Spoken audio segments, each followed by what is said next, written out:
OK， 这里就是 Queen Mine Tour， 然后这里面就是一个可以下到矿井下面的一个地方。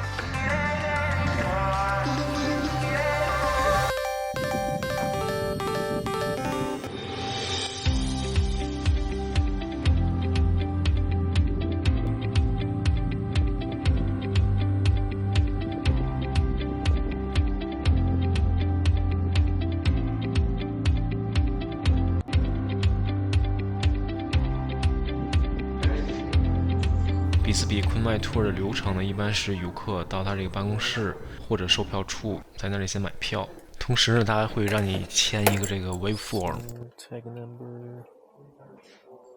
Okay. Thank you so much. Yeah, thank you. And then we're gonna be. So when they make an announcement, they're just gonna walk around the building. 买完票之后呢，有时间可以在里面先转一下。它里面呢有很多的矿石展示。还有呢，就是一些沙盘模型来展示它这个地下矿井的一些结构。这个 tour 的时长大概会有1个小时左右。导游呢会带着参观的人下到这个矿井1500尺深的地方，但在此之前呢，他还会有一站会停下来，所有的游客呢会下去参观。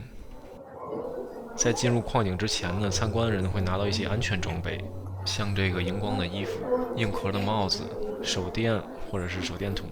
这些呢，都是一会儿在这个黑暗的它这个隧道当中呢，都是非常重要的。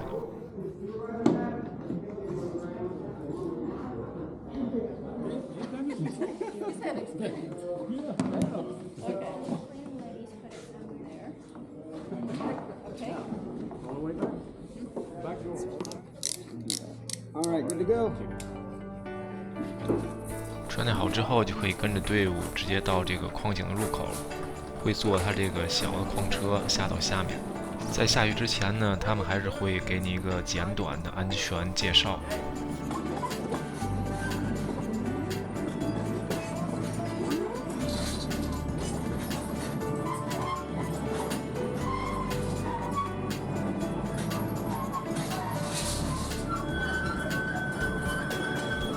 进入矿井之后，等整个全部黑掉了，他这矿车呢就会停下来。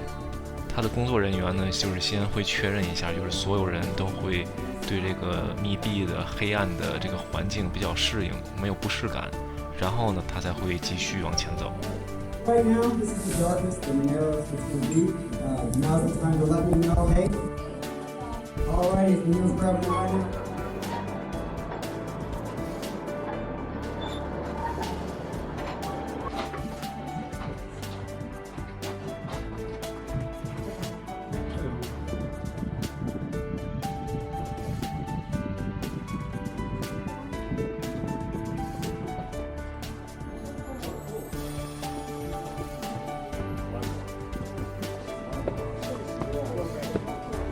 Exactly, yes. The motto is stay out, stay alive, but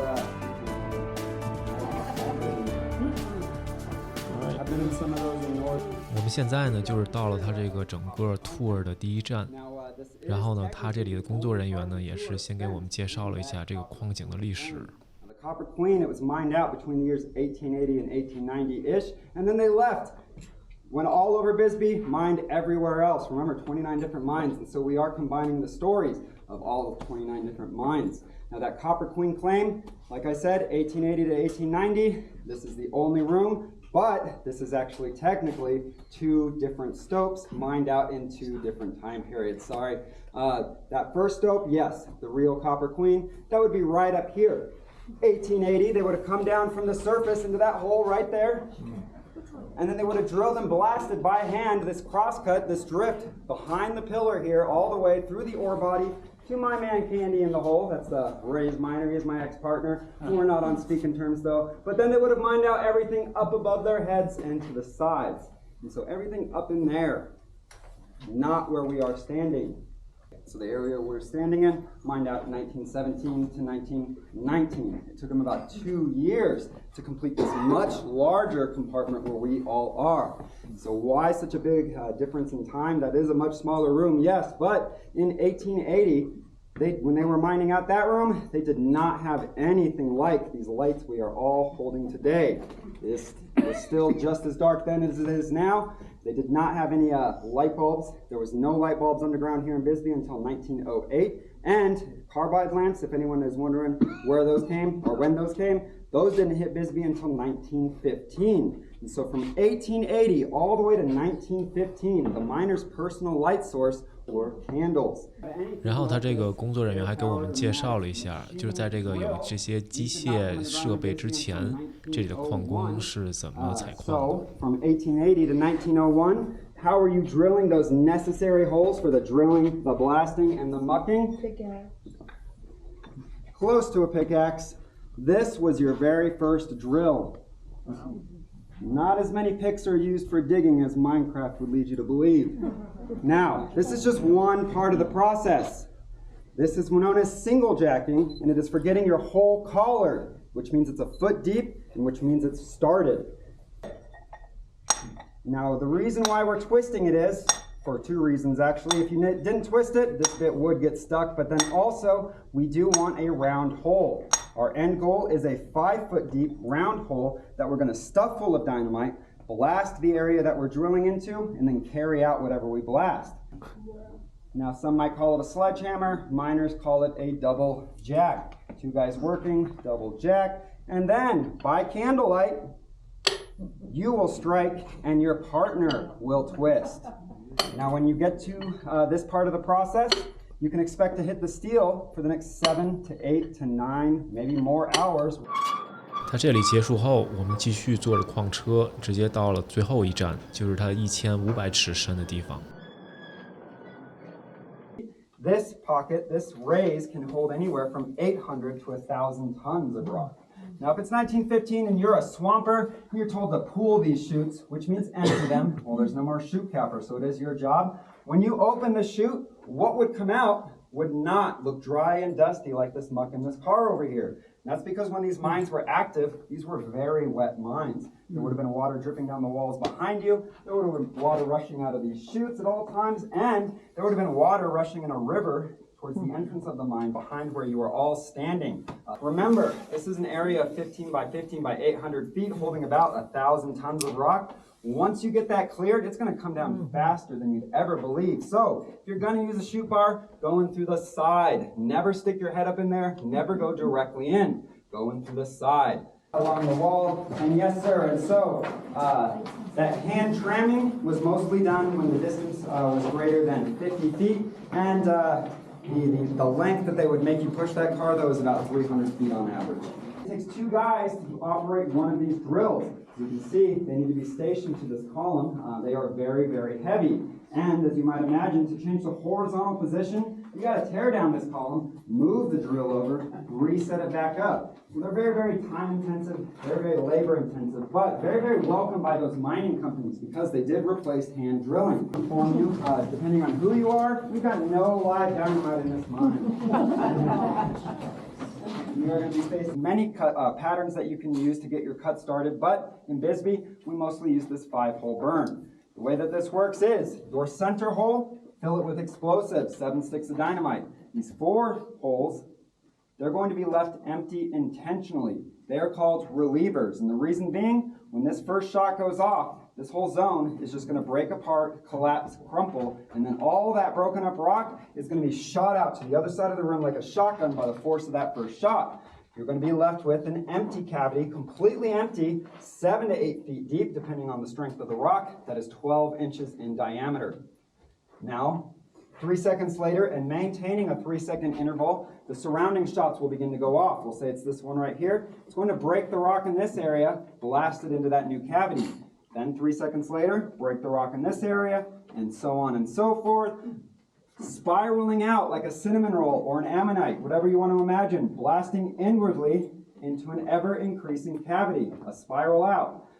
Now, all of these central shots are going to be the first ones to go off, or not first, but all of these shots are going to go off, and then you're going to be left with 4 shots at the bottom that have yet to go off. When all of these go off, you're going to have an 8-foot by 8-foot cavity that is about 8 feet deep, completely full of broken up rock and rubble. Now, this big mess is not your responsibility to clean out. The oncoming crew, they're actually the ones that are going to come in, muck out all this rock, drill some holes, start blasting, then go home. Restarting the cycle, you come in, you muck out their mess, drill some holes, blast again. And that is the mining cycle. You start your shift with mucking, and then drilling, and then blasting, and then mucking, and then drilling and blasting, over and over for all eternity, or at least until the dead body is running dry. This mine was active. This was a large void, a 2-compartment shaft extending 900 feet from top to bottom, the 7 levels of this area of the Southwest. Now the Southwest shaft, kind of unique. It's called an interior shaft, which means it never reaches the surface of the earth. There's no collar and there's no head frame up there. All of the hoisting equipment is underground.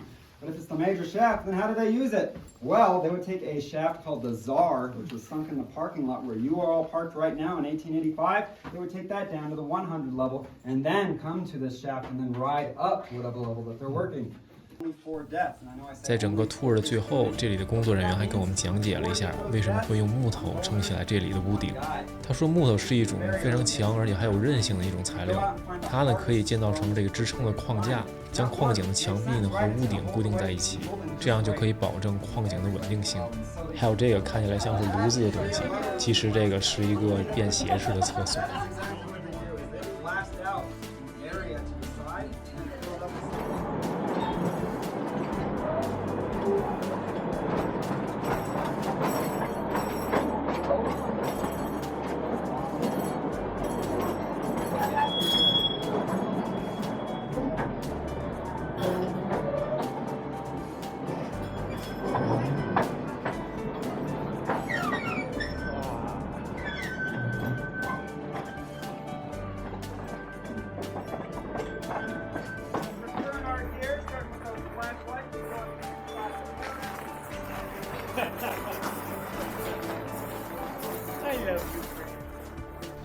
从这里回来之后，我们就是把所有这些安全设备还给他们，然后这整个的 tour 就结束了。